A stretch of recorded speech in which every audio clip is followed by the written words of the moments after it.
जो भाव जो रहते हैं, जो सोच विचारधारा होता है, वो मेरे में धीरे धीरे धीरे धीरे आने लगा। ये नास्तिक विचारधारा मेरे अंदर में आने के लिए 1 दिन 2 दिन नहीं लगा, पूरा 3 या 4 साल लगा। और मेरे साथी, मेरे दोस्त दो जो मेरे साथ थे, वो तो क्रिश्चियन फैमिली से नहीं थे। उनको प्रभु की जो प्यार है या जो हमें कैसे जीना चाहिए, ये सब तो उन्हें मालूम नहीं था। लेकिन मैं भी उनके साथ मिलजुल गया और बाद में कहने लगा कि भगवान नाम का कोई चीज है, होता ही नहीं है इस जग में। धीरे धीरे ऐसा हो गया कि मैं मेरे माता पिता से लड़ने लगा कि भगवान तो होता ही नहीं है, आप क्यों संडे एक दिन आता है, वो संडे बर्बाद कर देते हो। संडे सुबह चल जाते हो, दोपहर तक वहां टाइम पास कर लेते हैं, गाना गाते या जो प्रेयर करते हैं वो करते हैं। आप लोग एब्सोल्युटली टाइम वेस्ट कर रहे हो। ऐसे मैं मेरे माँ बाप से भी बात करता था, बोलता था। और उसके बाद जो मेरे चाचा जी थे, जो मेरे मामा जी थे, उन सब से भी मैं लड़ता था। तो वो लोग बोलते थे, यार तुम बचपन में तो बहुत अच्छे थे, लेकिन अभी तो तुम ये बोल रहे कि प्रभु यीशु मसीह को तो तुम जानता भी नहीं है। मैं बोलता था, वो यीशु मसीह है या नहीं वो मुझे नहीं मालूम, लेकिन यीशु नाम का कोई इंसान पैदा हुआ था, वो भगवान तो है नहीं। भगवान कैसे पैदा हो सकता है, व्हाट इज दिस, ऐसा करके मैं बोलता था। लेकिन कुछ साल बाद मेरी शादी हो गई, क्योंकि मेरे पास बैप्टिज्म का सर्टिफिकेट था, राइट। और मेरे मिसेस के साथ मेरी शादी हो गई चुपचाप। ठीक है, शादी करने के लिए चर्च में गया, चुपचाप शादी कर लिया, साइन कर दिया, हो गया। फिर असम में उस समय पोस्टिंग था। मेरे मिसेस को, मेरे बीवी को मैंने जितना तंग करना था उतना तंग कर दिया, क्योंकि वो संडे आते ही चर्च ले जाने के लिए बोलती थी। वो क्रिश्चियन लड़की थी और मुझे, मेरे अंदर नास्तिक क्या बोलते उसको विचारधारा था। तो मैं उसको बहुत तंग किया। मैं बोला, यार एक काम करो, तुम भी बिंदी पहनना शुरू करो, तिलक लगाओ, साड़ी पहनो अच्छे से। ये क्या है, ये सब ये ओढ़े हुए हो, ये सब निकालो, मुझे ऐसा ये पसंद नहीं है। तो वो रोई। उसके बाद वो भी मेरे लिए प्रार्थना करना शुरू की। मेरा पिताजी भी मेरे लिए 15 साल प्रार्थना किए कि इसको सही सही रास्ते में लाओ। तो फिर एक बार हुआ ये कि मैं बाइबल को गलत साबित करने के लिए बाइबल को पढ़ना शुरू किया। मुझे समझ में नहीं आ रहा है इसमें से गलतियां कैसे पकड़ूं। तो मैंने YouTube पे गया और मारा बाइबल इज फेक। तो मुझे जाकिर नाइक नाम का आदमी का कुछ वीडियोस दिखाई दिए। जाकिर नाइक एक मुसलमान इंसान था, है अभी भी है, वो गुजरात से ही है। और वो बाइबल में जो बातें हैं उन सबको समझा रहा था कि बाइबल में ये गलत है, ये गलत है, ये गलत है। मुझे वो आदमी बहुत पसंद आया, बहुत पसंद आया और मैं उसका वीडियोस देखने लगा। लेकिन हर वीडियो में आखिर में ये बोलता है कि बाइबल जो है वो गलत है और कुरान शरीफ जो है वो सही है, ऐसा बोलता था वो हर एक वीडियो में। तो मेरे अंदर एक क्वेश्चन आ गया। मैं तो पहले सोचता था कि भगवान है ही नहीं, अब ये बोलता है कि अल्लाह भगवान है और कुरान सही है और बाइबल गलत है। चलो कुरान भी पढ़ते हैं। फटाफट गया, अगले दिन कुरान खरीदा, पढ़ने लगा। कुछ समझ में नहीं आया कि वो भाषा ही कुछ अलग है। बिस्मिल्लाहिर्रहमानिर्रहीम, अल्हम्दुलिल्लाहि रब्बिल आलमीन, बिस्मिल्लाहिर्रहमानिर्रहीम, मालिक यौमिद्दीन, इहदिनस सिरातल मुस्तकीम, गैरिल मगदूबि अलैहिम वलद्दालिन। इसका मतलब क्या है? What is so? फिर इंग्लिश में पढ़ रहा हूँ लेकिन मुझे समझ में नहीं आ रहा है। तो फिर मेरा फ्रेंड को फोन किया, तो उन्होंने बोला कि मोहम्मद प्रॉफिट जो है वो हमारे प्रवक्ता, वो थे, प्रॉफिट थे, उनके बारे में भी पढ़ो, आप उनके बारे में पढ़ो और साथ साथ में बाइबल भी पढ़ो, कुरान भी पढ़ो, तब आपको समझ में आएगा। एक सेकंड।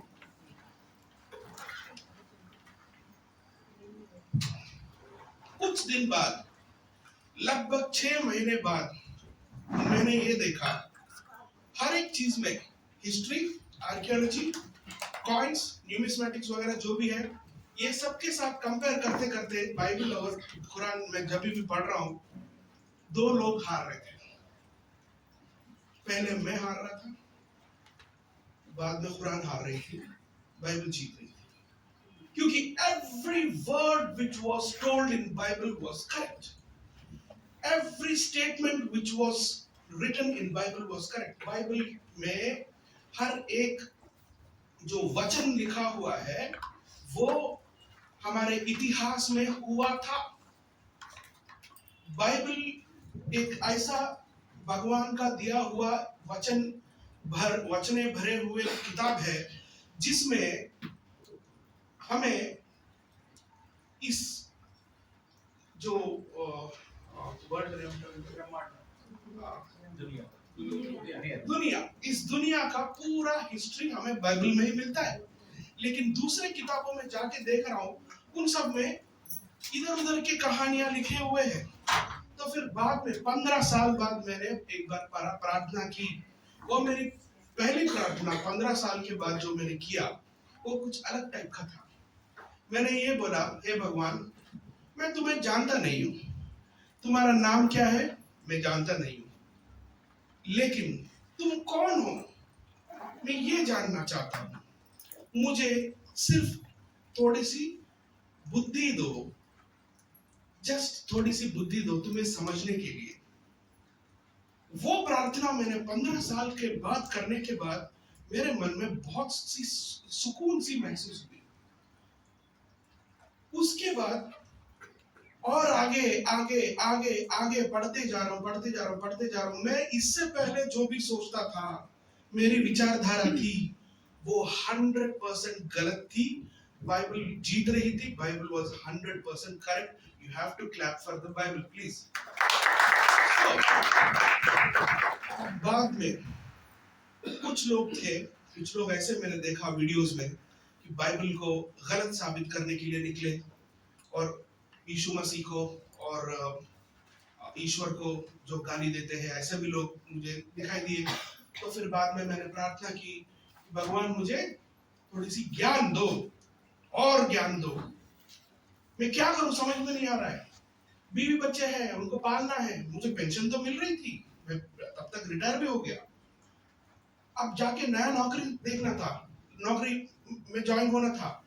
लेकिन यहाँ पे देखा तो कुछ लोग जो है बाइबल के खिलाफ कुछ वीडियोस वगैरह वो बना रहे थे, बाइबल के खिलाफ बातें बोल रहे. अब मैं क्या करूं.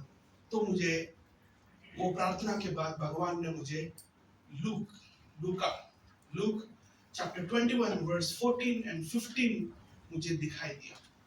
लूक चैप्टर 21 वर्स 14 and 15 कोई भी पढ़ेंगे, कोई भी भाषा में, कोई प्रॉब्लम नहीं है. Luke chapter 21 verse 14 and 15. కాబట్టి మేమేమి సమాధానం చెప్పుదుమా అని ముందుగా చింతింపకుందుమని మీ మనసులో నిశ్చయించుకొనుడి. पहले से चिंता मत करो कि अगला जो प्रश्न कर रहा है उसको हम क्या जवाब देंगे. अरे वो ऐसा प्रश्न पूछा, उसको क्या जवाब देंगे, ये सोच के तुम चिंतित ना हो. आगे क्या बोलते हैं, మీ విరోధులందరూ आपके विरोधी जो भी है और जितने भी है ఎదురాడుటకును కాదనుటకును వీలు కాని వాక్కును జ్ఞానమును నేను మీకు అనుగ్రహించును. मैं तुमको ऐसा ज्ञान और ऐसा वचन दूंगा कि आपके जो विरोधी है वो आपके खिलाफ कोई बात ऐसा ना बोल सके कि जो भी आप कह रहे हैं वो झूठ है. उसको चांस ही नहीं मिलेगा. ऐसा ज्ञान दूंगा, ऐसा वचन से मैं तुम्हें भरपूर करूंगा. ये वचन मुझे मिला. उसके बाद से मैं पीछे मुड़ के देखा नहीं. जो नास्तिक विचारधारा में आदमी जो था, आज प्रभु यीशु के लिए मैं खड़े होके और आज मैं वीडियोस बनाता हूँ. हमारे जो इतिहास है, आर्कियोलॉजी है, या अपने जो हिंदू लिटरेचर जो है वो, और बाइबल स्क्रिप्चर, हिंदू स्क्रिप्चर नहीं बोलूंगा मैं. क्यों नहीं बोलूंगा, आगे पता चलेगा. आगे 2-3 दिन के बाद पता चलेगा. Bible is a scripture but Hindu literature मैं बोल रहा हूँ, राइट. वो आपको आगे आगे पता चलेगा. So this is my small testimony. बीच में बहुत सारे कष्ट मैंने देखा, बहुत सारे निंदाएं मैंने सही, और बहुत सारी ऐसे ऐसे बातें मैंने सुना, लेकिन मैं पीछे मुड़ के देखा नहीं, क्योंकि मैं लोत जो है ना, लोत की बीवी तो नहीं हूं मैं। पीछे मुड़ के मैं क्यों देखूं? जब ईश्वर ने मुझसे कहा कि मैं तुम्हें ज्ञान दूंगा और मैं तुम्हें वचन से भरपूर करूंगा, तो वो मैं पीछे मुड़ के उस दिन से देखा नहीं। उसके बाद मैं जब वीडियोस बना रहा था, उसके बाद मैंने जो वीडियोस बना रहा था, मुझे एक आदमी ने बताया कि भाई साहब, बाइबल में जो उत्पत्ति है, उत्पत्ति जेनेसिस जो है, उसमें चैप्टर 10 है, वो हमको समझ में नहीं आ रहा है, थोड़ा उसका एक वीडियो बना दो। It was a great challenge to me, even I don't know. Then I prayed to him, my Lord Jesus Christ. Then it took some time, 3-4 महीने लगे। मैं आराम से एक एक वचन को पढ़ते हमारे जो इतिहास है, इतिहास से कंपेयर करके हमारा जो वर्ल्ड ज्योग्राफी है, मैं आगे ये जो यूथ है, यूथ को बता रहा हूँ, मैं आज ये जो बोलने वाला हूँ वो उनके लिए नहीं जो पीछे बैठे हैं, आप अगली सदी वाले हैं। You are the next generation people. You are the one who has to understand this and apply in your coming days. Because आज जो आप जो नाम सुनेंगे, जो बातें सीखेंगे, वो आगे आप जाके बाइबल जब भी पढ़ते रहेंगे वो नाम आते रहेंगे, ताकि आपको समझ में आएगा कि ईश्वर किन के बारे में बोल रहे। समझ गए जी? तो आज हम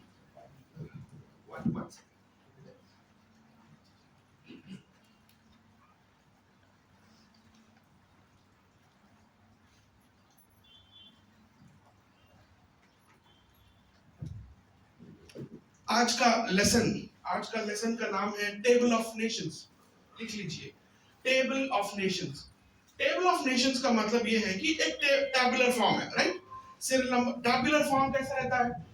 ऐसा कॉलम 1 में serial number 1 2 3 4 5 6। Number 2 second column, name, कौन है? लक्ष्मी, जगदीश, वर्मा, शर्मा, तिवारी, त्रिपाठी, त्रिवेदी, ये सब। Third, gender, male, female. So that is a table. So even Bible has given us a table of nations. That table of nations is nothing but उत्पत्ति, Genesis chapter 10. वो Genesis chapter 10 में कुछ चीजें मैं आपको पहले बताना चाह रहा हूँ। इससे पहले आर्कियोलॉजी जो होता है, आर्कियोलॉजी जो खुदाई करने के बाद, जमीन के अंदर जो खुदाई करने के बाद, उस खुदाई में जो भी चीजें मिलते हैं, वो सब पाने के बाद आर्कियोलॉजिस्ट ने ये बोला कि क्या बोले जी? Verifies the Bible as God's word. Yes, this is true. This is God's word. यहाँ पे जो आपको एक शख्स दिख रहा है, उनका नाम है विलियम फैक्सवेल आल्ब्राइट। लिख लीजिए, विलियम फैक्सवेल। కొంచెం జూమ్ తగ్గిస్తారా? కొన్ని కట్ అవుతున్నాయి.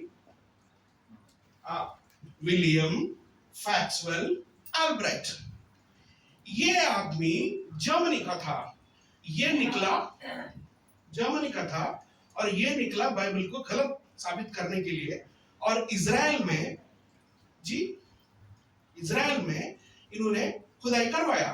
खुदाई करवाने के बाद ना सिर्फ इजराइल में नहीं, उसके इर्द गिर्द जितने भी देश है, वहां भी खुदाई करवाने के बाद उनको जो एविडेंसेस मिले, आखिर में उन्होंने जाके क्या लिखा? Christian skeptic discovers God in ancient Israel. उन्होंने क्या कहा? द टेबल ऑफ नेशंस, जो अभी आज हम सीखने वाले हैं, table of nations, Genesis chapter 10, according to Albright, remains an astonishingly accurate, correct, exact document. Bible में जो जेनेसिस चैप्टर 10 में, उत्पत्ति अध्याय 10 में जो भी बातें कहा गया है, वो 100% एक्यूरेट है। आज दुनिया में जितने भी देश हैं, वो सभी देश उत्पत्ति अध्याय 10 के हिसाब से ही वो सब अभी भी मौजूद है। उन्होंने ये कहा। अगला आदमी है sir William Ramsay. Sir William Ramsay ये भी नास्तिक था, ये भी नास्तिक था। इनको ये ही नहीं, इनके फादर, इनके पिताजी जो थे ये भी नास्तिक थे और ये भी निकले बाइबल को गलत साबित करने के लिए। लेकिन इन्होंने जो क्या किया, जो न्यू टेस्टामेंट जो है, न्यू टेस्टामेंट के जहां जहां जगह बताए गए हैं न्यू टेस्टामेंट में, उन जगहों में जाके इन्होंने खुदाई करवाने के बाद इन्होंने एक किताब लिखा। करवाने के बाद एक किताब लिखा। क्या लिखे देखते हैं। Sir William Ramsay an atheist, ठीक, नास्तिक विचारधारा वाले, and the son of atheist, इनके फादर भी एथेइस्ट थे, tried to disprove the Bible. He was a wealthy person, बहुत पैसे वाला था, who had graduated from the prestigious University of Oxford. Like Albright, Ramsay studied, जो पहले हमने अल्ब्रेट के बारे में पढ़े थे ना, ऐसे ही रैमसे ने भी जर्मनी में ही पढ़े थे। लेकिन उन्होंने क्या बोले हैं, esteemed for his scholarship in the school। तो उसके बाद with his this premise, Ramsay devoted his life to archaeology and determined that he would disprove Bible। Archaeology के हिसाब से खुदाई करके बाइबल में जितने भी बोले गए हैं वो सब गलत है, ये साबित करूंगा करके निकला तो निकला। आखिर में क्या निकला देखते हैं। Finally in one of his books, Ramsay shocked the entire intellectual world by declaring himself to be a Christian। निकला गलत साबित करने के लिए उसको, और कुछ जो भी बाइबल में कहा गया उनको एग्जैक्टली वैसे ही मिला और आखिर में खुद क्रिश्चियन बन गया। Numerous other archaeologists have had similar experiences। ऐसे ही experiences और भी बहुत सारे आर्कियोलॉजिस्टों के साथ भी हुए थे। और आखिर में उन्होंने क्या बोले हैं, for as the consequences have accepted Christ as Lord। आखिर में the only conclusion we can reach is that the Bible is true। कैसे ट्रू है, एक सैंपल देखिए आज, देखते हैं। Genesis chapter 19, right? Chapter 9. Genesis chapter 9 verse 19 says, now the sons of Noah who went out of the ark were Shem, Ham and Japheth, right? Shemu, Hamu, Japheth. Shem, Ham or Japheth, okay? Then these three were the sons of Noah, and from these the whole earth was populated। आज जितने भी दुनिया में देश है, जाति है, भाषाएं है, तीन है, देश, जाति, भाषाएं, ये तीनों इन तीनों से ही आए हैं। इसका कोई और कोई बात ही नहीं है। This is the final statement. Next, नोआ का जो पुत्र है, जो उनकी संतान है, उनके बारे में कहाँ दिए हुए। याफेत के संतान के बारे में उत्पत्ति चैप्टर 10 2 से लेकर 5वीं वचन के बीच में, और जेनेसिस 10 6 to 20 वचन के बीच में, और सेम चैप्टर में 21 to 30 के बीच में अगर देखा जाए तो याफेत के 7 पुत्र थे और हाम के 4 पुत्र थे, शेम के 5 पुत्र थे। इतना तक तो क्लियर है? क्लियर? आगे बढ़ते हैं। आगे इनके जो बेटे हैं, ये मूल पुरुष जानते क्या होता है? The main person. तो उनके जो मूल पुरुष है, उनके नाम से देश बने, उनके नाम से जातियां बने, उनके नाम से भाषाएं आए। वो कैसे आए आगे देखते हैं। आप नोट कर लीजिए, ये जो प्रेजेंटेशन है मैं मार्क्स आपको देता हूं। अगर आपका कोई यूट्यूब क्या बोलते हैं इसको, व्हाट्सएप ग्रुप है तो शेयर कर लीजिए आप, और 10 लोगों को बताइए। नेक्स्ट, कोई पढ़िए मैडम सर।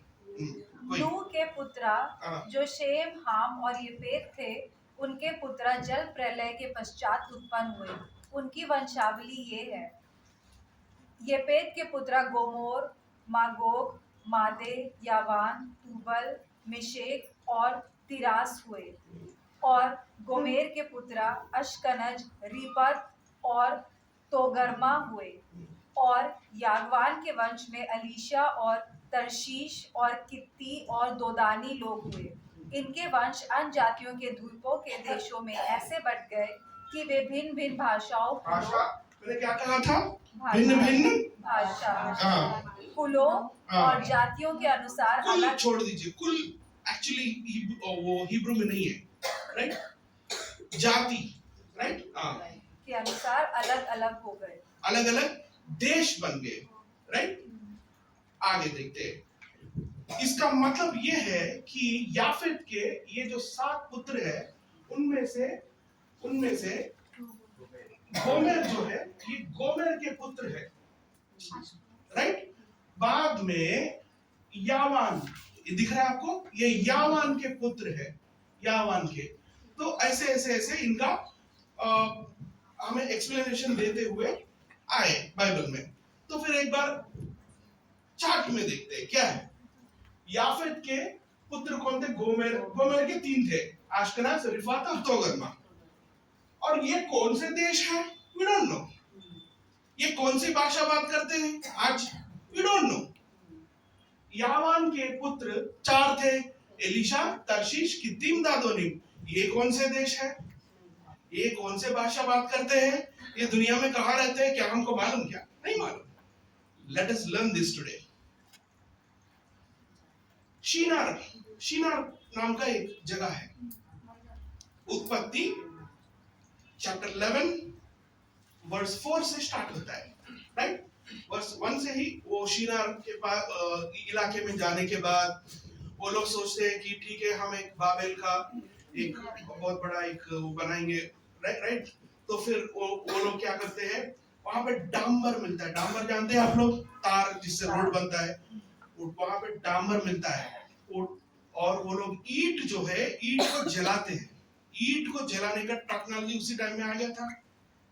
ईंट को जला के, बीच में सीमेंट का तो टेक्नोलॉजी नहीं था उस समय में। तो इराक एरिया में पड़ता है ये शिनार। तो इराक एरिया में आज भी जमीन से जो डांबर जो है वो बाहर आता है। वो डांबर लेके वो लोग ने बाबेल बनाना शुरू किया। तो फिर ईश्वर ने देखा और उनके भाषाएं उल्टा पुल्टा कर दिए, कहते तारमार जैसी साइड। तब जाके इनके भाषाएं अलग हुए। जब भी हम उत्पत्ति में 10वीं चैप्टर पढ़ते हैं, 10वीं अध्याय, उससे पहले 11वीं अध्याय पढ़ना जरूरी है, क्योंकि 11वीं अध्याय में वो अलग हो जाते हैं। वो कैसे अलग हुए वो हमको 10वीं अध्याय में बताते हैं। समझ में आ रहा है आपको? कोई भी डाउट आए तो पूछिए, मैं दोबारा बोलूंगा, राइट? पूछिए, लेकिन बगैर पूछे ऐसा ब्लैंक में रहेंगे तो मैं अगर चले जाऊंगा यहाँ से तो शायद ही कोई बता पाएंगे, राइट? शिनार के बाद जब वो स्प्लिट हो गए, वो वहां से जब बिखर गए, तो इस जगह में पड़ता है शिनार। याफेत के पुत्र जितने भी थे वो यहां गए। स्टेपे पैस्टोरियल जगह बोलते हैं। ये है डेड सी, ये है Dead Sea, not Dead Sea, this is Dead Sea, right? And this is Caspian Sea. Kashyap सुने आपने? कश्यप नाम का शब्द कैस्पियन सी से ही आया है। आर्य यहीं से आए हैं इंडिया में। तो ये आर्यों का मूल प्रदेश था। यमनाया कल्चर, यम तो जानते हैं, मृत्यु देवता। यम के नाम से यामनाया कल्चर हुआ। It is called twin grave culture. तो वहां पे ये लोग बहुत साल जिए। जीने के बाद फिर वहां से ये लोग बिखर गए। बिखरने के बाद कुछ लोग यहाँ आए, कुछ लोग यूरोप की तरफ चले गए, कुछ लोग यहाँ नीचे आए। तो वो कौन कौन है बाइबल बताती है। सुनिए क्या बोल रही है। इनको प्रोटो इंडो यूरोपियंस बोले। Proto Indo Europeans. अब समझ में आ रहा है धीरे धीरे। याफेत के पुत्र यूरोपियंस बन रहे। फिर बाद में ये लोग बाल्कन्स बने, वहां से नीचे आए, एनाटोलियंस बने, फिर इटली इस तरफ गए, ग्रीक्स बने। अब देखते हैं, ये नोवा अरारात, यहाँ पे अरारात पे उनका नाव जो है वो अटकी थी। यहाँ से नीचे आया शिनार में, बाबेल बना रहे थे, भाषाएं अलग अलग हो गए, उल्टा पुल्टा हो गए, फिर वो बिखर गए। याफेत के पुत्र यहाँ पे आए, हजारों साल जिए, जीने के बाद वो फिर वहां से अलग थलग हो गए। होने के बाद मागोग, नंबर 1 से बताता हूं, गोमेर। गोमेर का मतलब आज का फ्रांस है, लिख लीजिए। Gomer is equal to France. Gomer का मतलब आप गूगल कर लीजिए, हिस्ट्री बुक्स में पढ़ लीजिए, कहीं भी कुछ भी कर लीजिए, आपको यही मिलेगा answer. Gomer is France. Number 2, Magog मतलब सिथियंस। सिथियंस मतलब सखा। इंडिया में 2 तरह का कैलेंडर है ना? क्या क्या है? एक इंग्लिश कैलेंडर, ठीक है, दूसरा सखा कैलेंडर। सखा कैलेंडर कहां से आया? सखा, इनसे आया।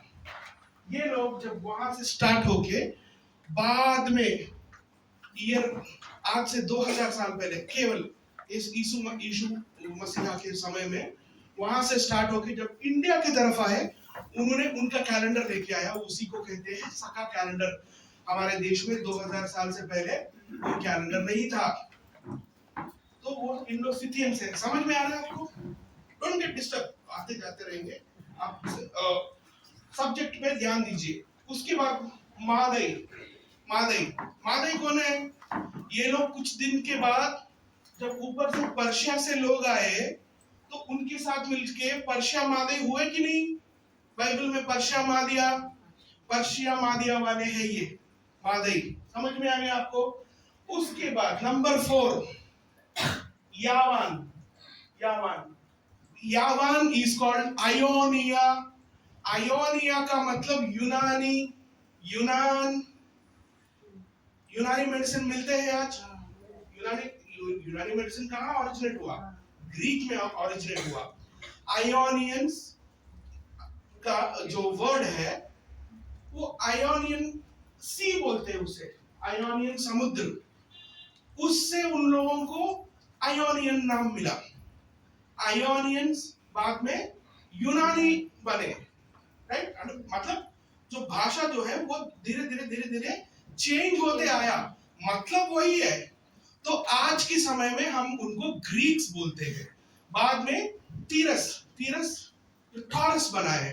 पॉल कहाँ का था? टारस का नहीं था, वो वहीं का है। तो उत्पत्ति में ही वो धीरे धीरे वो सब हमको दिखाई दे रहे। नेक्स्ट में जाते हैं। हाँ, 6th मैंने 6th मेशक मतलब कप्पदोकिया, याद रखिए। Meshech is equal to Cappadocia. Cappadocia आपको आगे आगे दिखाई देगा कि कप्पदोकिया क्या होता है। फिर देन 7th तीरस इज टॉरस। अब ये क्लियर है। फोटो लेना है ले लीजिए, या आपके पास व्हाट्सएप में तो आएगा ही। Gomer is equal to France, Magog is equal to Saka, that is Scythians, Madai is later allies of Persians, Yavan means Greece, Tubal मतलब Anatolians, Anatolians भी दिखाया था यहाँ पे। Anatolians वो वहां से नीचे आए, यहाँ पे रहे, फिर बाद में वहां पे वो शिफ्ट हो गए। जी समझ गए? Meshech Cappadocia, Tiras is Taurus. ये कप्पादोकिया क्या है मैं वो आपको समझ में मैं बताता हूँ, ठीक है? मैडम जी थोड़ा पढ़िए। यावान, एजिकेल में कुछ बातें कही गई जो उत्पत्ति में देश बने उनके बारे में बोल रहे। पढ़िए मैडम। यावान, तुबल, मेशेक और काले सागर के चारों ओर के क्षेत्र के लोग तुम्हारे साथ व्यापार करते थे। वे तुम्हारी विक्रय चीजों के बदले गुलाम और कांसा देते थे। एक सेकंड मैडम, तो यहाँ पे काला समुद्र वही लिखा हुआ है, काले सागर के काले सागर। दिस इज ब्लैक सी, मैंने डेड सी बोला था, सॉरी, दिस इज ब्लैक सी। इस इलाके के बारे में बोल रहे हैं। तो इसी इलाके के आसपास के लोग हैं वो। बिब्लिकल सेकंड रेफरेंस, मैडम फिर से, यावान, तो फिर से वही सेम पढ़ना। यावान, यावान, तुबल, मेशेक और काले सागर के चारों ओर के क्षेत्र के लोग तुम्हारे साथ व्यापार करते थे। वे तुम्हारी विक्रय चीजों के बदले गुलाम और कांसा देते थे। तोगर्मा राष्ट्र के लोग घोड़े, युद्ध, अश्व और खच्चर उन चीजों के बदले में देते थे जिन्हें तुम बेचते थे। ददान के लोग तुम्हारे साथ व्यापार करते थे। तुम अपनी चीजों को अनेक स्थानों पर बेचते थे। लोग तुमको भुगतान करने के लिए हाथी दांत और आबनूस की लकड़ियां लाते थे। ये जो नाम यहाँ हमें दिखाई दे रहा है, कुछ समझ में आए, कुछ समझ में नहीं आए। क्या क्या समझ में आया? यावान समझ में आया, तुबाल समझ में आया, मेशक समझ में आया, फिर बाद में दादान जो है वो समझ में नहीं आया, वो आगे आगे देखेंगे, राइट? तो आपको अब तक ये समझ में आना चाहिए कि ये पूरा जगह जो है वो याफेत के जो पुत्र है, उनके पुत्र, उनके पुत्र, उनके पुत्र, उनके पुत्र, उनसे पूरा पॉपुलेशन वहां पे पॉपुलेट हो गया। Got it? लेकिन यहां पे फिर एक बार मैं यहां ले जाऊंगा आपको। सिस्टर 5वीं वचन पढ़िए एक बार। इनके वंश अन्य जातियों के द्वीपों के देशों में ऐसे बढ़ गए कि वे भिन्न भिन्न भाषाओं, कुलों और जातियों के अनुसार अलग अलग हो गए। इनके वंश अन्य जातियों के द्वीपों के देशों, ये मैं इस यहाँ पे स्ट्रेस कर रहा हूं। कुछ द्वीप है और उस द्वीप के देश है। वो द्वीप वो कोई और नहीं है, जो ग्रीस है, ग्रीस के द्वीप है, और वो समुद्र तटी के वासी थे और वो नाविक भी थे। The Greeks were generally the sea people. History says that, as Bible says that. क्योंकि बाइबल में जो कुछ भी कहा गया है उसको स्कॉलर्स ने हिस्ट्री बोला। ईश्वर ने इस सृष्टि का रचना करने के लिए जो भी उन्होंने प्रोसीजर को अडॉप्ट किया, उस प्रोसीजर को स्कॉलर्स ने साइंस बोला। राइट? समझ में आ रहा है? बात वही है। आप क्रिएशन के पास जाइए, जो एक के बाद एक, एक के बाद एक, एक के बाद एक ईश्वर ने जैसे बनाते गया, हमारे साइंटिस्ट भी ऐसे ही बताते गए। यही है वो जो द्वीप है। तो इन द्वीपों में ये जो ब्लैक सी, जो काला सागर जो पहले था, तो वो इधर है। इसके इर्द गिर्द जितने भी है उसके बारे में पहले हम सीख लेते हैं। तीसरी वचन आगे, और गोमेर के पुत्र अश्कनज, रिफत और तोगर्मा हुए। तो अश्कनज मतलब अश्कनज बाद में एशिया बना, नॉट आवर एशिया। जो उस समय में यूरोप में या आज के यूरोप का एरिया मेडिटेरेनियन उस जगह में ही है, उसको एशिया माइनर कहते थे। एश्कनज से ही एशिया वर्ड आया, राइट? एश्कनज। हमारा एशिया जो है, अभी का जो एशिया है, वो 18th सेंचुरी में, 18वीं सदी में उसका नामीकरण किया गया है। उससे पहले इसको एशिया नहीं बुलाते थे। जो कॉन्टिनेंट्स का नाम जो है वो कब रखा गया था? 18वीं सदी में रखा गया। लेकिन हम कहाँ पे उत्पत्ति में के बारे में पढ़ रहे हैं। उत्पत्ति में अश्कनाज का मतलब बाद में वो बना एशिया माइनर।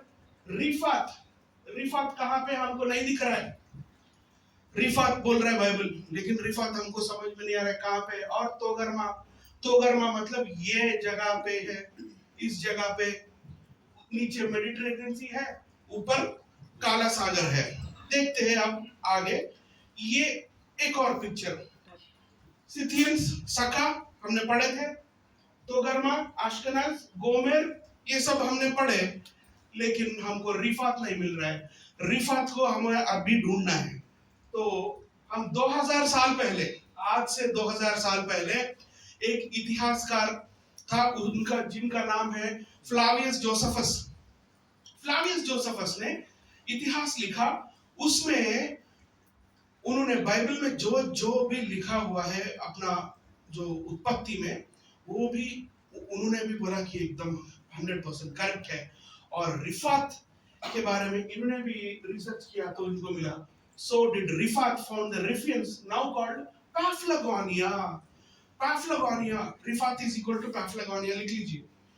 पैफ्लागोनिया के नाम से रिफात अभी बुलाया जाता है करके इन्होंने 2000 साल पहले हमें बताए थे। तो पैफ्लागोनिया बाद में जाके बिथिनिया हुआ। Bithynia, Paphlagonia has become what? Bithynia. अब आराम से देखिए, Ashkenaz is Asia Minor, Riphath is Bithynia और पैफ्लागोनिया तोगर्मा मीन्स फ्रिगिया। फ्रिगियंस करके भी कुछ लोग मिलते हैं वहां पे। आगे एक वचन पढ़ते हैं मैडम, दिखाई दे रहा है आपको? हाँ। थोड़ा एक बार पढ़िए। सो वे ये फुग्रिया एक्ट्स अपोस्तल कार्य जो बोलते हैं, जो एक्ट्स है वो चैप्टर 16 वर्स 6 से लेके 8। Okay sir. सो वे फुग्रिया और फ्रिगिया भी पढ़े हमने। फ्रिगिया पुराने जमाने में तोगर्मा था वो। हाँ, तो वे फुग्रिया और गलातियों के क्षेत्र से होकर निकले, क्योंकि पवित्र आत्मा ने उन्हें एशिया में वचन सुनाने को मना कर दिया था। एश्केनाज में वचन सुनाने के लिए मना किया। तो वो क्या किए? फिर वे जब मूसिया की सीमा पर पहुंचे तो यहाँ तक पहुंचे, यहाँ फ्रिगिया से ऐसा गलतिया पहुंच के मिसिया पहुंचे। तो उन्होंने बितूनिया जाने का जतन किया। ये बितूनिया, that is पैफ्लागोनिया। किंतु यीशु की आत्मा ने उन्हें वहां भी नहीं जाने दिया, क्योंकि कठिन हृदय उसके हिंदी में क्या बोलते हैं, वो कठिन हृदय के लोग थे। तो इसीलिए भगवान ने, यीशु ने उन्हें मना किया वहां जाने के लिए। तो ये सब जगह है जो है वो सच में है वहां पे, और आर्कियोलॉजिकल एविडेंस है। और ये सब जो है यूरोपियंस के बीच में हुआ था। यूरोपियंस ये सब याफेत के वंशज थे। और यावान जो ग्रीक, जो मेन मूल पुरुष है, उनसे कौन कौन पैदा हुए? और यावान के वंश में एलिशा और तर्शीश और कित्ती और दादोनीम। पहले हमने दादोनीम एजिकेल में पढ़े थे, दादोनीम समझ में नहीं आया। अब देखते हैं क्या है। कित्तीम का मतलब साइप्रस है। साइप्रस, कित्तीम का मतलब साइप्रस। Elisha means aliens. ये सब यही मिलेंगे, ये सब यही मिलेंगे इर्द गिर्द। जो छोटे छोटे द्वीप है वो द्वीपवासी है। यावान, तो यावान के पुत्र भी वो सब द्वीपवासी है। तो उसी जगह में ये सब, ये छोटे छोटे द्वीप जो है मेडिटेरेनियन सी आज बोलते हैं हम, उस जमाने में आयोनियन सी बोलते थे। तो उसी इर्द गिर्द में ये सब यहाँ पे आप देख सकते हैं। ग्रीक आयोनिया, एलिशा मीन्स एयोलियंस, तार्शीश मतलब सिसिली, तार्शीश मतलब सिसिलिया, कित्ती मतलब साइप्रस। ये सब आपको समझ में आ रहा है? और स्लोली जाऊं और स्पीड जाऊं? नहीं समझ में नहीं आ रहा है। ठीक है, आगे बढ़ता हूं। ये एक बार चार्ट देख लीजिए। एलिशा मतलब एयोलियंस, तार्शीश मतलब तारसुस, कित्तीम मतलब साइप्रस, दादोनीम मतलब रोदानीम। और ग्रीक्स का छोटे छोटे आइलैंड्स जो है वो द्वीपवासी है। तो ये सब उस जमाने में यूरोपियंस बने। उसके बाद हम हाम के पास जाते हैं। हाम के जो वंशज है वो कौन है, एक बार देखते हैं। छठी वचन में हाम के पुत्र थे कूश, कूश, मिस्र, मिस्र, फूत और कनान। कानान। पहले ये लाइन जान लेते हैं। कुश मतलब एवरीवन नोस एथियोपिया, राइट। कुश का मतलब एथियोपिया। मिस्र क्या होता है? मिस्र क्या होता है? पढ़े आपने हिंदी में कभी? मिस्र मीन्स इजिप्ट। एंड पूत और कानान कौन सा है वो देखना है हमें, वो आगे देखते हैं। कूश के पुत्र कौन कौन थे? सबा, हवीला, सब्ता, रामा, सबुक्ता, सबुक्का। रामा के पुत्र थे शबा और दादान। ये देख लेते हैं। तो हाम के जो पुत्र है वो चार है। मिस्राइम, इजिप्ट। इजिप्ट में बहुत सारे डायनास्टीज वाले राजा फरो बने और वहां पे राज किए। और इजिप्ट का जो संस्कृति है, पुरानी संस्कृति, उसके बारे में हम सब जानते हैं। वो लोग मम्मी बनाते थे, पिरामिड्स बनाते थे, वो सब बनाते थे। पूत देख लेते हैं वो कौन है आगे। और कुश के जो जितने भी बच्चे हैं वो सब अफ्रीकन सब कॉन्टिनेंट में, अफ्रीका में इजिप्ट को छोड़ के बाकी जितने भी विभिन्न जाति के लोग थे वो सब कुश से ही आए हैं। जो काले वर्ण के जो होते हैं वो सब कुश से ही आए हैं। बाद में फिर एक और आदमी है कानान। कानान कौन है? ये सब अफ्रीका में नहीं रहे। कानान के एक ही वंशज, एक ही पुत्र जिसका नाम है, मैं आगे बताता हूं। हाँ, वो अफ्रीका में रहा। बाकी सब आज का जो इजराइल है उस जगह में बस गए थे। उन सबको मार डाल दिया गया था यहोशुआ के टाइम में। क्यों मार दिया गया था वो मैं बताता हूं कल, राइट। उन्होंने जरूर कुछ पाप किए होंगे, जरूर कुछ ऐसा पाप किए होंगे जो माफ करने के लायक न था। ठीक है। तो फिलिस्तीन जो है, फिलिस्ती ये भी कानान से ही है। तो फिलिस्ती जो है वो थोड़ा बहुत अफ्रीकन कॉन्टिनेंट में रहते थे। बाकी सब जो है आज के इजराइल और पालस्तीन जो है उस जमाने में वहां पे बस गए थे। समझ में आए? आगे देखते हैं।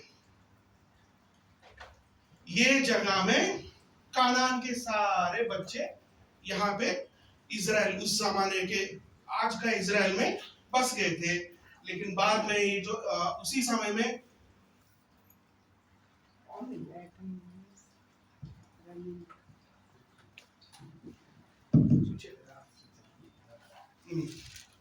and the sons of Cush, Sheba, Havila, Sabta, Rama, and Sabcheka, and the sons of Rama, Sheba and Dedan, वो सब अफ्रीका के विभिन्न जातियों के लोग बने। दो के बारे में हमने अभी तक सीखे, लेकिन हमको पुत दिखाई नहीं दे रहे, है ना। पुत कौन है वो दिखाई नहीं दिए। फ्लावियस जोसेफस से पूछते हैं 2000 साल पहले जो लिखे थे। फ्लावियस जोसेफ कहते हैं पुत was also the founder of Libya। आज का जो लिबिया है वो पुत था। तो ऐसे अब तक आपको ये समझ में आया कि ये जो ऊपर का भाग है उस जमाने में नॉन वर्ल्ड, उस जमाने में अमेरिका, ऑस्ट्रेलिया, ये वो सब में इंसान अभी वो नहीं थे। तो नॉन वर्ल्ड जो है उसमें याफेत के संतति मतलब वंशज, हाम के वंशज जो है वो अफ्रीका में सिर्फ और सिर्फ कानान के बच्चों को छोड़ के, कानान के बच्चे यहाँ पे आके बस गए। समझ में आ गए? नेक्स्ट, मिस्राइम तो आप सब जानते हैं इजिप्ट है। तो इजिप्ट के में क्या है, यहां से नाइल नदी शुरू होता है। ऐसा नहीं होता है कि अफ्रीका में यहां से नाइल नदी शुरू होकर नीचे तक बहती है, नहीं, यहाँ पे नीचे से ऊपर बहती है। तो इसे कहते हैं अपर इजिप्ट इसे कहते हैं लोअर इजिप्ट, राइट। तो नदी संस्कृति सभ्यता, नदी सभ्यता जो है दुनिया में, जो अपना जेनेसिस चैप्टर 10 उत्पत्ति अध्याय 10 जो है वहीं से स्टार्ट हुआ है। दुनिया में जितने भी सभ्यता है, लाइक मिस्र की सभ्यता हो, सिंधु घाटी की सभ्यता हो, या मेसोपोटामिया की सभ्यता हो, या चाइना की सभ्यता हो, या जितने भी जो भी हो सभ्यता है, अपने जो यूरोप में जितने भी है, मिनियंस बोलते हैं, जिन मिनियंस ही बाद में मिनोइंस, बाद में ग्रीक्स बने, मिनोइंस आयोनियंस बने। तो जितने भी सभ्यताएं हैं वो सब उत्पत्ति 10वीं अध्याय से ही आते हैं। तो मिस्राइम, इम मतलब प्लूरल है, वो उनको दो दो पसंद आते हैं, ड्यूअल, एक नहीं, जो दो देवता है और हर चीज उनको दो में चाहिए, दो में चाहिए, राइट। मिस्राइम मतलब प्लूरल। नेक्स्ट, ये पिरामिड्स बनाए और इनकी सभ्यता जो है वो बहुत ही फेमस है, वर्ल्ड फेमस है, ये बड़े बड़े पिरामिड्स बनाए। फिर बाद में इन्होंने चित्रलिपि बनाए। चित्रलिपि होता है वो चित्रों से लिपि, अक्षरमाला नहीं, वर्णमाला नहीं बोल सकते हम उसको, वो वर्णमाला नहीं है। अगर लक्ष्मी लिखना है, ल के लिए एक चित्र, क्ष के लिए एक चित्र, मी के लिए एक चित्र, ऐसा 1000 चित्र बनाएंगे तब जाके उनका लिपि, उनका जो चित्र लिपि है वो बनता है। तो ऐसे चित्र लिपि बनाए थे। वो हमारे जैसा आज का जो वर्णमाला हम जो इस्तेमाल कर रहे हैं वो वर्णमाला उस समय नहीं था। इस दुनिया में सबसे पहली बार वर्णमाला कब आई, कोई कह सकते हैं? 100% करेक्ट। ईश्वर ने, पिता ने जो अपने उंगली से 2 टैबलेट्स पे पहली बार जो 10 कमांडमेंट्स है, 10 आज्ञाएं जो दिए हैं, वो उनकी उंगली मतलब शक्ति है। वो नीचे बाइबल में क्या बोलते हैं उसे, फुटनोट पे रहता है, वो शक्ति से जो सबसे पहली बार जो ईश्वर ने लिख के दिया है वही सारे मानव के लिए आज का वर्णमाला वहीं से शुरू हुआ है। उसे कहते हैं सिनाइटिक स्क्रिप्ट। सिनाइटिक स्क्रिप्ट, वो सिनाइटिक स्क्रिप्ट आया कब? मिस्र से बाहर आने के बाद। इजराइल जब मिस्र से बाहर आए, मिस्राइम से छुटकारा मिला उनको, उसके बाद, राइट। वो भी मैं आगे बताऊंगा आने वाले दिन। तो ये चित्रलिपि है, ये लोग डबल स्टोरी बिल्डिंग्स भी बनाए थे उस समय में। तो पुत जो है वो लिबिया है, मिस्राइम इजिप्ट है, कुश मतलब एथियोपिया, तो सूडान वगैरह ये सब मिलके है। बाकी सब जितने भी है उन्हीं के वंशज आज पूरा अफ्रीका में बिखर गए। समझ गए जी? यहां तक मैं जल्दी खत्म करता हूं। तो ये जो कानान के पुत्र है, ये सारे जो है, ये कल या परसों बताऊंगा ये क्यों पापी थे, वो क्यों मारे ईश्वर ने उनको, वो अलग बात है। देन शेम के पुत्र एलाम, अशूर, अर्पक्षद, लुद और आराम थे। एलाम तमिल वाले कुछ एलटीटी, ईलम वगैरह कुछ बोलते हैं ना, ईलम, एलाम ऐसा कुछ बोलते हैं। तो जो इंडियंस जो ओरिजिनल एबोरिजिनल इंडियंस जो है वो एलाम से आए, वो भी बताता हूं मैं कहां से आए क्या है। अशूर मतलब बाद में ये लोग राजाएं बने, जो इजराइल वालों को बंदी बनाकर ले गए। शल्मनेशेजर, सरगोन उनके चक्रवर्ती था या उनके बादशाह था, उस समय में उनको बंदी बना के जो ले गया है वो अशूर राजाएं बाद में बने। तो उनके मूल पुरुष शेम से है, अशूर। बाद में हम अब अर्पक्षद ये मेसोपोटामिया में रहे, मेसोपोटामियंस बने। लूद जो है वो बिखर गया बाद में, वो मैं बताता हूं, आराम से सुनिए। और आराम, आराम मतलब यीशु मसीह कौन सी भाषा में बोलते थे? Aramaic. So Aramaic was a Syriac language, right? Syria वालों का लैंग्वेज था. So आराम जो है वो मूल पुरुष है Aramaic लैंग्वेज, सीरियन लैंग्वेज का. आराम, राइट? समझ में आया ये? कुछ समझ में आया, कुछ नहीं आया.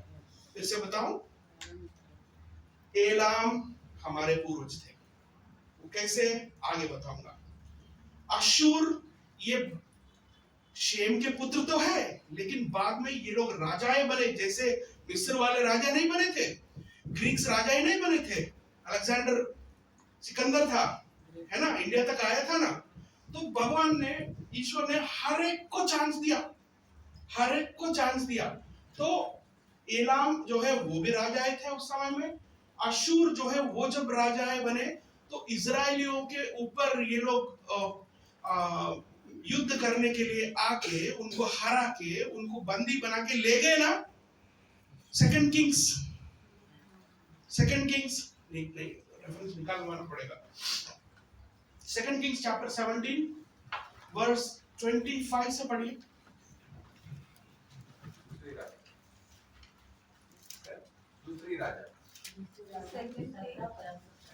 दूसरी राजा 17:25. जब वे वहां पहले पहले रहने लगे तब यहोवा का भय ना मानते थे. इस कारण यहोवा ने उनके बीच सिंह भेजे जो उनको मार डालने लगे. तो अशूर उन्होंने क्या किए? इजराइल वालों को बंदी ले गए. लेकिन जो अशूर का जो मेन कैपिटल सिटी क्या था? निनेवे. निनेवे में यहूदी लोग थे. क्यों थे? क्योंकि अशूर जो राजा थे वो ले गए इनको. तो वो लोग भी मूर्ति का आराधना करना शुरू किए. तब जाके ईश्वर ने योना को बोला कि तुम निनेवे जाओ. वो निनेवे ना जाते हुए तार्शीश जाने का निर्णय लिया था. भगवान के निर्णय के अनुसार नहीं गया. तो तब जाके उन्होंने जो है वो मछली के पेट में, you know that one. So he went to Tarshish. अभी हमने पढ़े तार्शीश कहाँ पे है.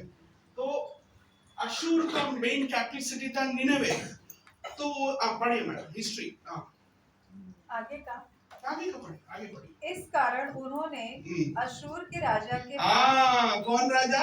अशूर के राजा बने ये राजा के पास कहला भेजा कि जो जातियां तूने उनके देशों से निकाल कर सामरिया के नगरों में बसा दी. समरिया राइट. सो समरिया औरत जो थी ना, जिनसे यीशु मसीह ने बोला कि तुम्हारे 5 पति है, 5 पति थे तुम्हारे. तो उन्होंने बोली नहीं, मेरे 5 पति तो नहीं है. तो यीशु ने बोला कि नहीं, तुमने जो बोला कि तुम्हारे पास पति नहीं है वो सही है, लेकिन तुम्हारे 5 पति थे. अभी जो तुम्हारा पति है वो तुम्हारा नहीं है. ये बोला कि नहीं? बोला ना. 5 पतियों का नाम है बाइबल में? है.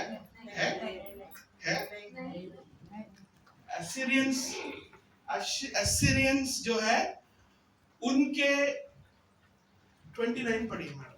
29 से थोड़ा जोर से पढ़िए. तो भी एक एक जाति के लोगों ने अपने अपने निज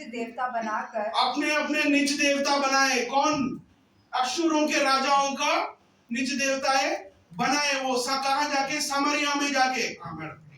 अपने अपने बसाए हुए नगर में उन ऊंचे स्थानों के भवनों में रखा जो सामरिया के वासियों ने बनाए थे. नाम पढ़िए. बाबेल के मनुष्यों ने బబులోను వారు సుక్కోత్ బెనోత్ దేవతను, కూత వారు నిర్గల్ దేవతను, कूत के मनुष्यों ने निर्गल को, हमात के मनुष्यों ने अशीमा को, హమాతు వారు అషీమా దేవతను, అవీరు తాతాకు మరియు నివాసు దేవతను, సపర్వీయులు అనుమోలెక్ మరియు అద్రమోలెక్ దేవతను 5 అయ్యారా? This is what Jesus Christ was talking about. And at that time, during the time of Jesus, ये समरिया के लोग जो ग्रीक का देवता जो ज्यूस था उनको पूजा कर रहे थे, उनका पूजा कर रहे थे। तो इसीलिए यीशु मसीह ने कहा अभी जो तुम्हारे पास जो पति है वो तुम्हारा नहीं है। इसका मतलब ये है कि तुम्हारे पूर्वजों ने उसको नहीं पूजा, ये नया वाला है। एंटियोकस 4 के टाइम में वो जब समरिया के ऊपर कब्जा करने के लिए आया था, तब समरिया वाले ने डर के उनको चिट्ठी लिखा कि यहोवा का मंदिर हमारे पास इधर ऊपर गेरिजिम के ऊपर है, वहां पे तुम्हारा ज्यूस का वो लगा लो और हम वहां पे सुअरों को काटेंगे। इसीलिए समरिया के लोगों को वहां के उस जमाने में लोग छूते नहीं थे, लेकिन प्रभु यीशु गए और उनको भी प्यार से बुलाए। और बाद में जब लोगों ने उनसे पूछा तो यीशु मसीह ने 2 भाइयों का कहानी सुनाया, जो छोटे वाला जो है वो जो गुमराह हो जाता है, लेकिन फिर भी बाप जो है प्यार से उसको वापस लाता है। बड़ा बेटा कोई और नहीं है, यूदिया है, छोटा बेटा कोई और नहीं है, समरिया था। Right, this is the depth. मतलब बहुत सारी चीजें जो है यीशु मसीह जो बोलते हैं उसको हमें समझने में बहुत देर लगता है। इसका मतलब हम एक्चुअली क्या है, प्रॉब्लम क्या है ना, हम बचपन से मैं संडे आते ही एक सुनाई देता था मेरे कान में, महाभारत। किसी को याद आ रहा है कुछ? उसमें द्रौपदी नाम की एक कैरेक्टर थी। कितने पति थे? यीशु मसीह ने क्या कहा? 5। तो हम ये सोचते हैं द्रौपदी को कंपेयर करते हुए, वो के भी 5 पति थे, लेकिन उसका मतलब वो नहीं है। आप आइज़ाया चैप्टर 54 वर्स 5 में जाके अगर देखेंगे तो वहां पे क्लियरली तेलुगु में मैं बोल देता हूं कि నిన్ను సృష్టించిన నీ దేవుడు నీకు భర్త అయి ఉన్నాడు। ఎజెకియల్ చాప్టర్ 4 చాప్టర్ 23 వర్స్ 4 నుండి, నరపుత్రుడా నాకు ఇద్దరు భార్యలు ఉండెను, ఒకదానికి ఇద్దరు కూతురు ఉండెను, పెద్దదాని పేరు ఓహోలా, చిన్నదాని పేరు ఓహోలిబా। ఓహోలా అనగా యూదయ, ఓహోలిబా అనగా సమరియా, షోమ్రోను అయి ఉండెను। నేను వారికి పెనిమిటనై ఉండెను। ఇర్మియా 31:32 లో, నేను వారికి పెనిమిటినైనను వారు నాతో నిబంధన భంగము చేసుకునేది। సో ఇవన్నీ Jesus Christ was remembering them, you see what you people are doing అని చెప్పి। సో चलो आगे चलते और इंटरेस्टिंग चीजें और हम डिस्कस करते जाएंगे। फिर अरपक्षद, लुद और आराम से अरामाइक लैंग्वेज आया, वो सीरियंस थे। तो हम फटाफट देखते हैं। तो शेम जो है यहाँ से फिर यीशु मसीह तक का हमारे पास वंशावली हमको मालूम है। तो एलाम जो है हमारे पूर्वज है, वो कैसे है वो मैं बताऊंगा। अशूर जो है वो पहले राजाएं थे, उन्होंने राज किए थे, उन्होंने इजराइल पर भी वार किए थे। फिर बाद में लुद कौन है वो देख लेते हैं एक बार हम। लिदियंस की जाति, यहाँ पे लिदियंस जो बोलते हैं वो यूरोप में सेटल हो गए, लेकिन आराम जो है वो अरामाइक सीरिया बने। फिर अशूर, एलाम, अरपक्षद यहाँ इसलिए क्यों है क्योंकि यहाँ से अब्राहम निकले, उर से। अब्राहम का गांव का नाम उर था, उर से निकल के फिर वो यहाँ पे Nineveh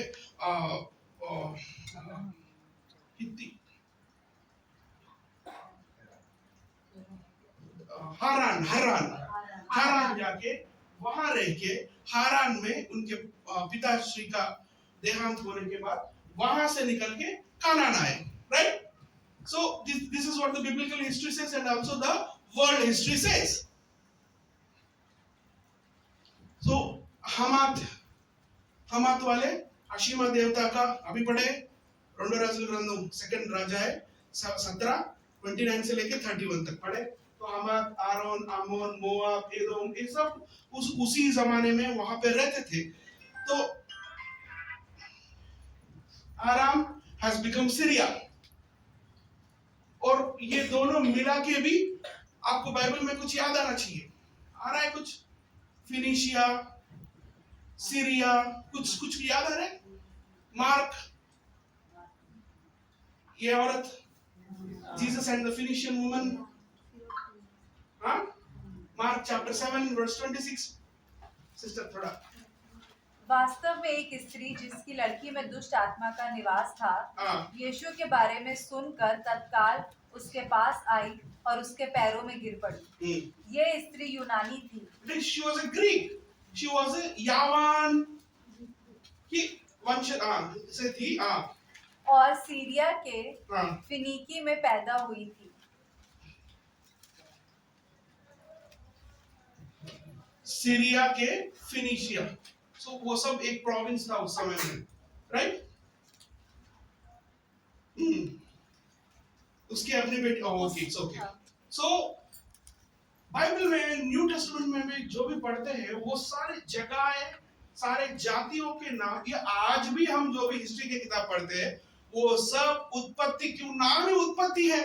genesis chapter 10, everything has evolved, everyone has come, every country has evolved from that particular chapter only, as per the narration of that chapter only.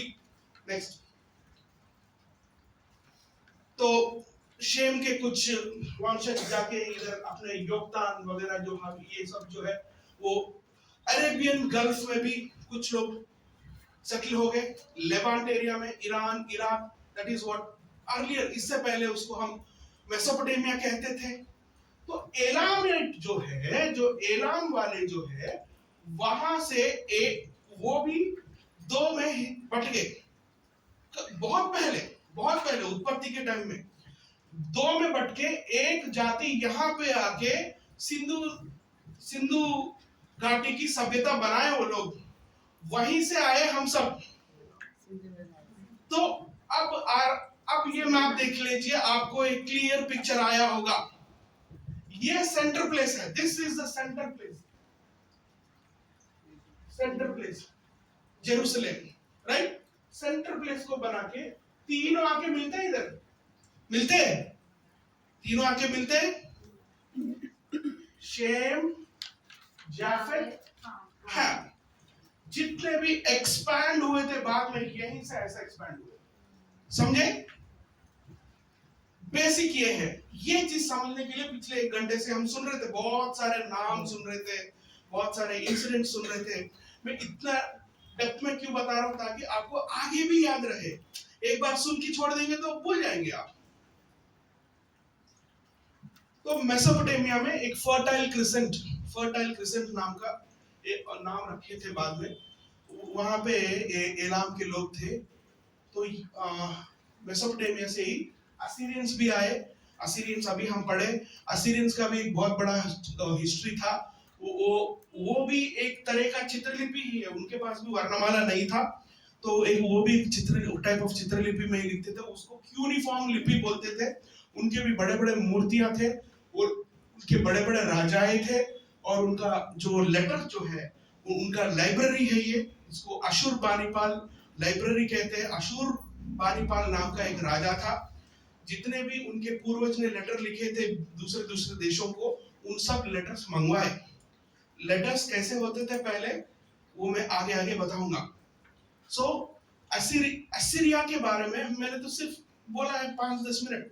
Assyria के बारे में अगर समझना है, पढ़ना है, तो उसका एक अलग स्टडी है, उसका नाम है असीरियोलॉजी, लाइक इजिप्टोलॉजी। बाइबल में से जस्ट ऐसे वंशज निकले, लेकिन उनके बारे में पढ़ना है तो ऑलॉजी मतलब ही स्टडी है। थियोलॉजी, थियो मतलब दियो मतलब देवा means God. Theology, study of God. So Assyriology, study of Assyria. Egyptology, study of Egypt. So, Indology, study of India. We Indians came from Elamites. I'll show you how. 10 minute में खत्म कर देता हूँ। 15 मिनट देंगे? देंगे? तो एलाम, my main focus, एलाम जगह में सूसा, एस्तेर, याद आ रहा है chapter 1, सूसानु कोटलो, this was Susan, right? Then एलाम, ये एलाम से उस समय में पर्शियंस और पार्थियन, मीड्स भी मैंने मीडिया दिखाया था शुरू में, याफेत के पुत्र ये थे। उससे पहले उससे भी हजारों साल पहले एलाम वाले स्प्लिट हो गए, स्प्लिट होके होके यहाँ आए। जो वहां रह गए इराक में, उन्होंने कुछ ऐसे बनाए, इनको चोका जानबिल बोलते हैं, चोका जानबिल।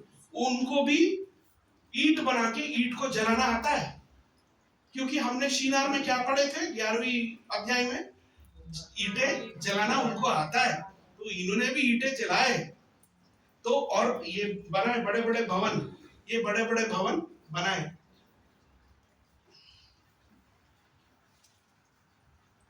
ये जो नोवा का जल प्रलय जो है, उसके बाद का अगर डीएनए अगर देखा जाए, तो डीएनए का साइंटिफिक रिपोर्ट कहता है कि जितने भी जातियां हैं, जनजातियां निकले हैं, वो 3 ही आदमी से निकले।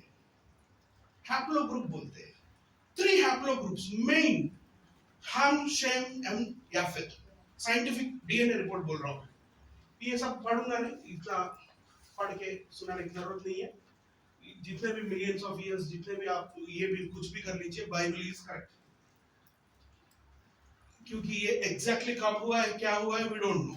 लेकिन जनजातियां जितने भी आए हैं, 3 डीएनए ग्रुप से आए हैं, 3 डीएनए ग्रुप से, फिर बाद में अलग थलग होते हुए आए, लेकिन मेन तो है 3। उसके बाद अगर एडम से एक हैप्लो ग्रुप निकलता है, तो शेम, हैम, याफेत का हैप्लो ग्रुप कैसे निकलता है, तो फिर हैम के जो उनके बच्चे हैं शेम के, फिर बाद में हाम के, फिर बाद में याफेत के, जितने भी है वो सब मेशेक, मागोग, गोमेर, अश्केनाज, रिफात, तोगरमा बाद में मायान्स बने। ठीक है जी। बात ये सब डीएनए जितने भी है, जो दुनिया में जितने भी डीएनए है, सब नोआ के 3 पुत्र से ही आए। एक और डीएनए है, उसे कहते हैं माइटोकॉन्ड्रियल डीएनए। माइटोकॉन्ड्रियल डीएनए माता का जो अंडाशय होता है, एग, उसमें से निकला हुआ केमिकल से टेस्ट करने वाला माइटोकॉन्ड्रियल डीएनए। और भी क्या कहता है मालूम है? इस दुनिया में जितने भी इंसान है, जितने भी आदमी है, उन सब की एक ही माँ है, एक ही माँ है। She was Eve, she was Eve, wife of Adam. लेकिन हैप्लो ग्रुप अगर देखेंगे तो 3 है, हम, शेम और याफेत। माइटोकॉन्ड्रियल जाएंगे तो एक ही माता दिखाई देती है, आखिर वहां जाकर रुक जाता है बस, और कोई चिंपांजी नहीं, कोई गोरिल्ला नहीं, कोई ये नहीं। कैसे आदमी नहीं आया? गोरिल्ला चिंपांजी से आदमी कैसे आ सकता है? गोरिल्ला चिंपांजी से अगर आदमी आया तो आदमी से भी कुछ आना चाहिए ना। तो अगर आज आदमी है तो आदमी के साथ साथ गोरिल्ला चिंपांजी नहीं रहना चाहिए, है ना?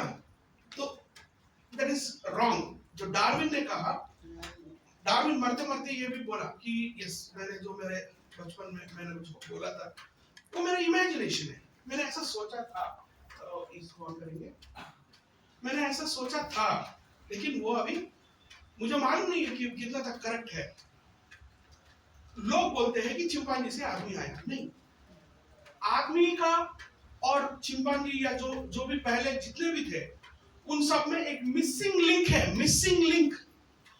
सिर्फ इंसान जो है जो रो सकता है, सिर्फ इंसान जो है जो हंस सकता है, सिर्फ इंसान जो है कुछ नया बना सकता है, कुछ नया बना सकता है। लेकिन ये सब इंसान के जैसा अगर कोई जीव जंतु दिखाई भी दिया तो वो जीव जंतु ही है, वो इंसान नहीं हो सकता है। इंसान वो होता है जिसमें इंसानियत हो। समझिए जी। और आगे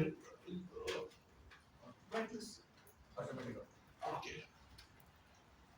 अब ये है, आज हमने यहां से शुरू किए थे बाबेल में, राइट? यहाँ पे भाषाएं उल्टा पुल्टा होने के बाद ये सब हुआ है। बाबेल कहाँ पे है? एटोमेनाकी में है। वो कहाँ है? यूफ्रेटिस नदी के पास है, शिनार में है, अभी भी है। ये जो आपको यहाँ पे दिख रहा है, वो टावर ऑफ बाबेल था, वो बनाने के लिए गए थे, लेकिन वहां पे ईश्वर ने उनको बनाने नहीं दिया। फिर बाद में वहां से वो लोग निकल गए। इनका एक्चुअल बाबेल टावर का मॉडल है ये। जो भी हमें यहाँ पे ब्रिक्स मिले, ब्रिक्स को देख के वहां का डायमीटर, वहां का डायमेंशंस देख के अगर हम एस्टिमेशन लगाते हैं तो बाबेल ऐसा था उस जमाने, ऐसा होना चाहिए, लेकिन पूरा हुआ नहीं। लेकिन बाद में नेबुकदनेस्सर जो है, नेबुकदनेस्सर बाद में ईसा पूर्व 600 साल पहले नेबुकदनेस्सर ने ठान ली कि मैं बनाऊंगा बाबेल, और उन्होंने पत्थर पे एक मॉडल भी बनाया कि ऐसा ही मैं बनाऊंगा। लेकिन दूसरी बार भी भगवान ने बनने नहीं दिया, ईश्वर ने नहीं बना पाया। तो जनरली हम फोटोज देखते हैं कि ऐसा दिखता है बाबेल ऐसा करके, वो सब इमेजिनरी है। As per archaeology Babel should be like that, right. तो यही है वो ओरिजिनल स्टोन जो नेबुकदनेस्सर का था, जो नेबुकदनेस्सर ने सोचा कि बाद में मैं बनाऊंगा, वो लोग नहीं बना पाए। तो ऐसे ये जो मैंने बताया ना, डांबर से ईट, जली हुई ईट, ये है डांबर बीच में लगा हुआ। और ऐसा डांबर जो है इराक में अभी भी बहुत सारे जगहों में जमीन से बाहर निकलती है, उसी से वो लोग बाबेल बनाने का उन्होंने प्लान किया था। सो दिस इज द ब्रिक, और ब्रिक के ऊपर जो डांबर है वो अभी भी म्यूजियम में ये ब्रिक्स रखे हुए हैं, इराकी म्यूजियम में, इराक में, राइट। जितने भी है लोग वहीं से बिखर गए। तो ये टेक्नोलॉजी जो है ये बनाने का, बिल्डिंग बनाने का एक ही टाइप में होना चाहिए कि नहीं? बाबेल जैसे बनाने के लिए निकले थे, ऐसे ही दूसरे जगहों में भी उन्होंने ट्रायल मारा होगा, मारे कि नहीं? देखे क्या? देखेंगे एक बार, क्योंकि आर्कियोलॉजिकल स्टडी है, ये हिस्टोरिकल स्टडी है, बाइबल से कंपेयर करके देख रहे हैं हम। देखते हैं एक बार। उर, जो अब्राहम का गांव था, उर में मिला ये ऐसा था, अभी ऐसा है, बाबेल के जैसा ही। उरुक में भी मिला, ये भी मेसोपोटामिया में ही है। ये कोरिया में है। ये इराक में द जिगुराट ऑफ दुर कुरिगल जो है, ये इराकी वॉर जब हुआ था अमेरिका से, तब उस समय में थोड़ा सा डैमेज हो गया, लेकिन फिर उन्होंने बनाए ऐसे ही।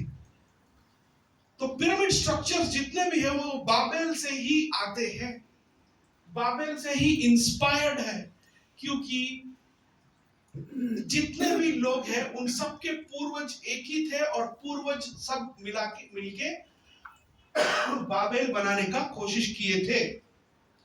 मायान कल्चर में भी मिलेगा आपको ऐसा, और मेक्सिको में भी मिलेगा। फिर ये देखिए मायान जिगुरैट, ये चोकाजांग मिल देखे हमने एलामाइट्स का, और हम सिंधु घाटी की सभ्यता में भी ऐसे ही हम देख सकते हैं। कि जितने मैं ये बताना चाह रहा हूं, और इजिप्ट में भी पहले ऐसे बनते थे, बाद में जाके फ्लैट, पहले स्टेप बनते थे शुरू में।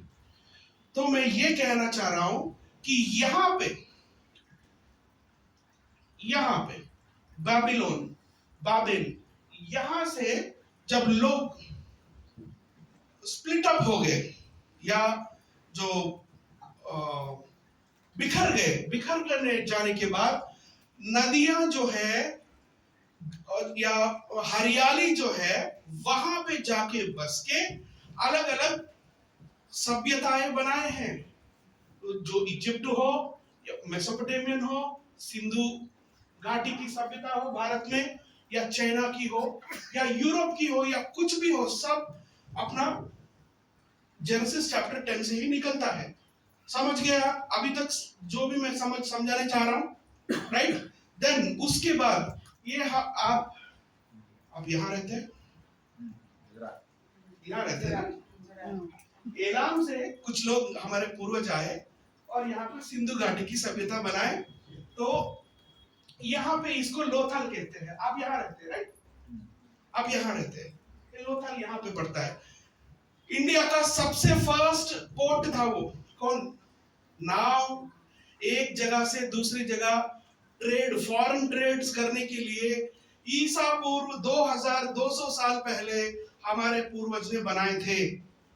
इंडिया में पहले कोई मानव नहीं था, हर कोई पैदल आया थे, क्योंकि आसमान से तो आदमी इंसान गिरेगा नहीं, किसी के सर में से तो निकलेगा नहीं। तललों ब्राह्मणों जो बच्चे वो डैंड्रफ ఏమంటారు సార్ హిందీలో?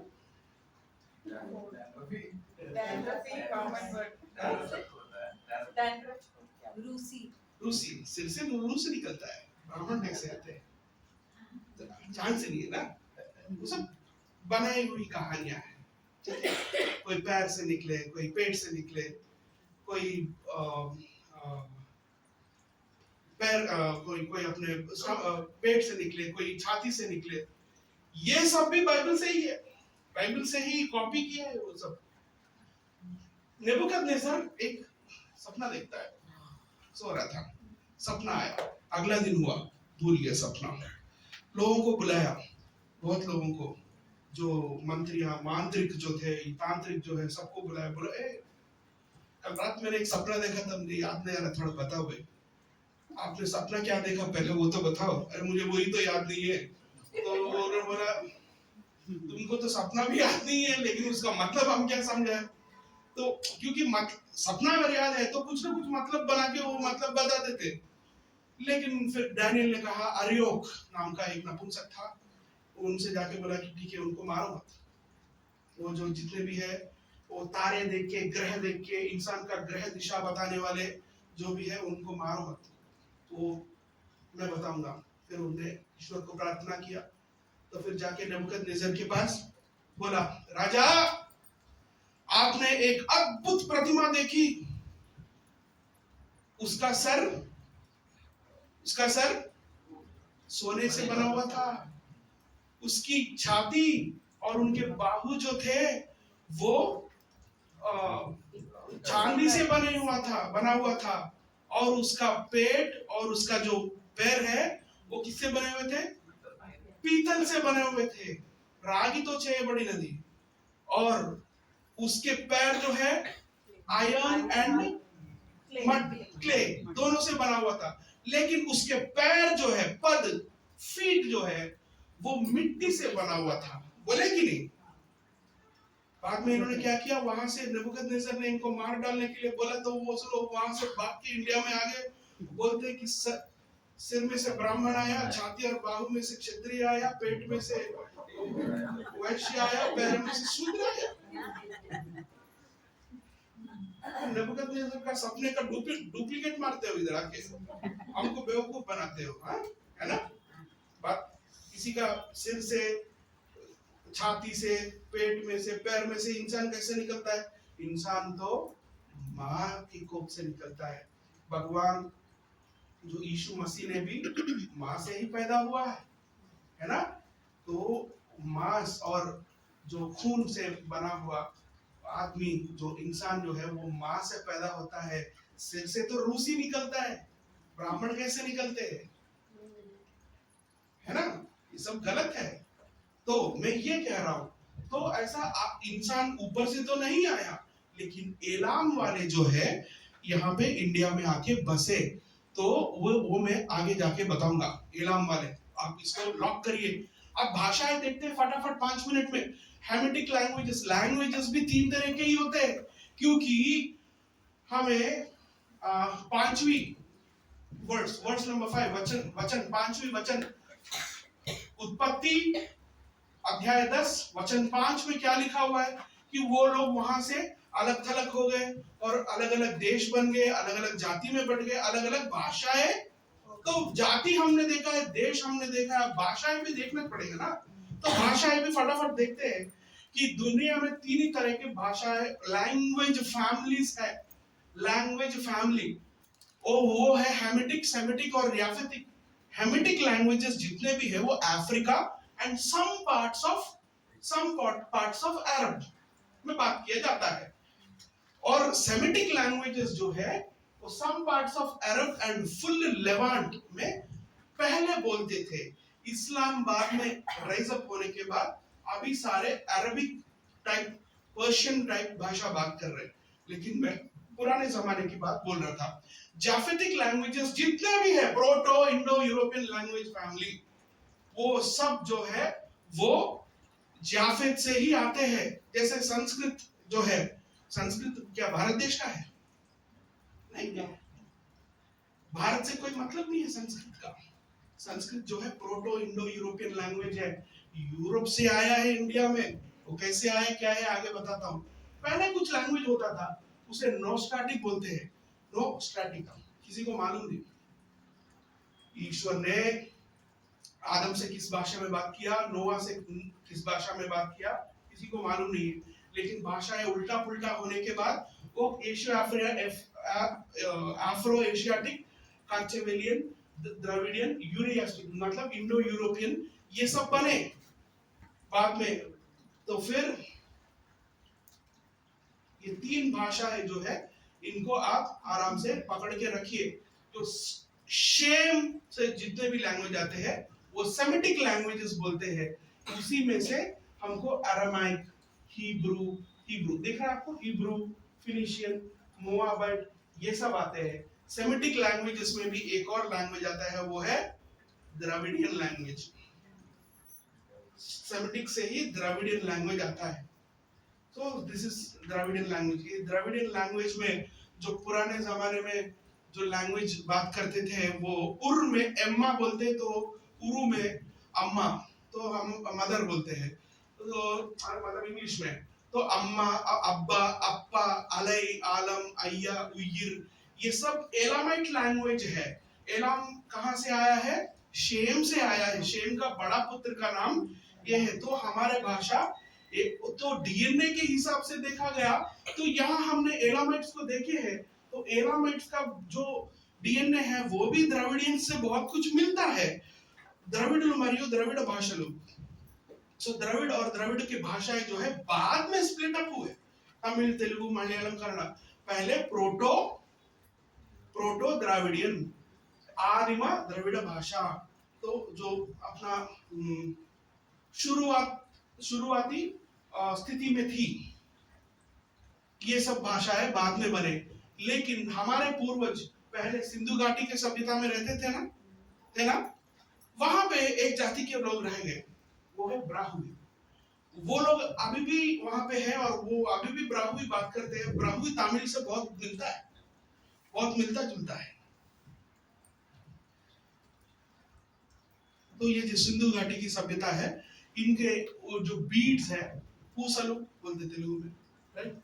ये जो बीड्स है, ये बीड्स उस जमाने में अब्राहम के जो टाइम में जो उर के राजा थे या खल्दियंस थे, उनके स्मशान में जाके, शमशान में खुदाई किया तो उनके जो स्केलेटन्स थे उसके ऊपर सिंधु घाटी की सभ्यता वालों की नेकलेसेस दिखाई दिए। तो इससे ये पता चलता है कि उनकी भाषा एक थी और उनकी सभ्यताएं एक थी। ये सिंधु घाटी की सभ्यता वालों की चित्रलिपि है। और आगे ये भी साइंटिफिक रिसर्च कहता है कि सिंधु घाटी की सभ्यता वाले द्रविडियन लैंग्वेज बात करते थे और सिंधु घाटी सभ्यता वाले यही है जो लोथाल, जो इंडिया का सबसे पहले, लोथाल इधर ही है पास में 200 किलोमीटर। सुबह में बात किया था सर से, मार्क सर से। तो लोथाल यहीं पे है। तो यहाँ से ट्रेडिंग होता था, यहाँ से ट्रेडिंग होता था। ये वहाँ का टैबलेट्स देखने से भी हमको पता चलता है कि ट्रेडिंग होता था। कहाँ से ट्रेडिंग होता था? यहाँ से लोथाल से लेके ये मेसोपोटामिया तक ट्रेडिंग करते थे। वो एलाम वालों के साथ ट्रेडिंग करते थे। ट्रेडिंग करते वक्त उनकी भाषा इनको आता है, इनकी भाषा उनको आता है। एलाम वालों का सील्स और एलाम वालों का जो बिल्डिंग्स वगैरह जो है वो सिंधु घाटी की सभ्यता से मिलता है। और जो अपना ये जो उनका जो चित्रलिपि है लीनियर एलामेंट, हमारे चित्रलिपि आप अभी जो आपने देखे थोड़ी देर पहले, उससे भी बहुत कुछ मिलता जुलता रहता है। तो आखिर में मैं ये एक और बात, ये वो एलामाइट्स का है जो दिख रहा है आपको इधर, सेम है, सेम है। ये डांसिंग गर्ल है,